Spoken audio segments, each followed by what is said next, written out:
ayan, kasama ko naman ngayon si Sir Eton. Ayan, grabe, ang ganda ng outfit for tonight. And Sir Eton, pakilala mo naman yung sarili mo sa ating mga viewers. Thanks so much for the kind words, ma'am. No.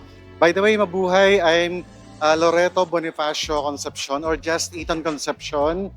Full-time ako sa Philippine National Police. We handle yung 2 TV programs doon as well as yung publications. Pero what's this? As a hobbyist, I write for Manila Standard as a journalist and columnist. So every Friday po yung column ko doon, yung pageant concept. So very thankful ako for tonight's event ng Team Aura Management ni Ma'am Benelyn Amigo Molina and to all her kind staff, sina Sir Morris, sina Ma'am Alicia, si Miss Shantara, all of them. Actually, lahat ng events ng Team Aura sobrang memorable sa akin and special because as we all know, part nung recipients nila, yung proceeds nitong pa-event nila ay mapupunta sa mga cancer-stricken patients, no? So, mapupunta siya sa noble good deeds actually. So, congratulations and kudos to the team of Ma'am Benelyn Amigo Molina. Thank you so much. Grabe, ngayon ko lang nalaman, Sir Eton, dun pala mapupunta ang proceeds ng charity ball na ito. Grabe yung purpose and advocacy ni Miss Benelyn and ng mga CEO and ng mga founders na nandito.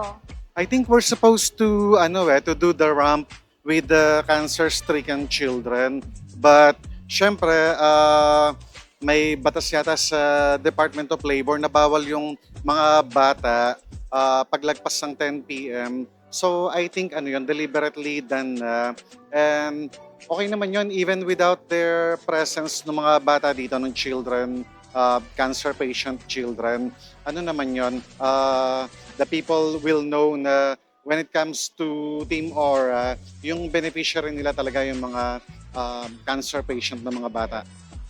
Thank you so much. And for my last question, ano naman po yung feeling na nanalo po kayo na Darling of the Night?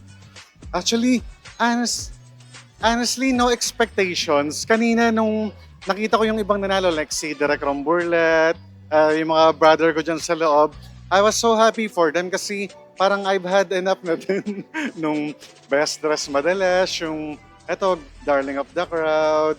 So, in all honesty, okay lang kay may award o hindi. Importante maka-attend dito sa Aura event ni Ma'am Benelyn.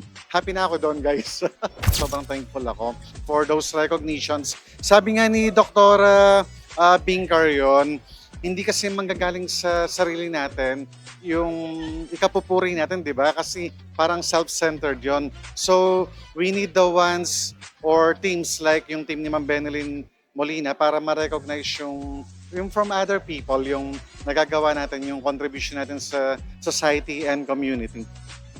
Thank you so much, Sir Eton. Grabe, nakakatuwa and nakaka-inspire po and talagang lagi po talaga kayo nakakatanggap ng mga award. Talagang sobrang napapansin po talaga kayo ng crowd. Ayan. Thank you po.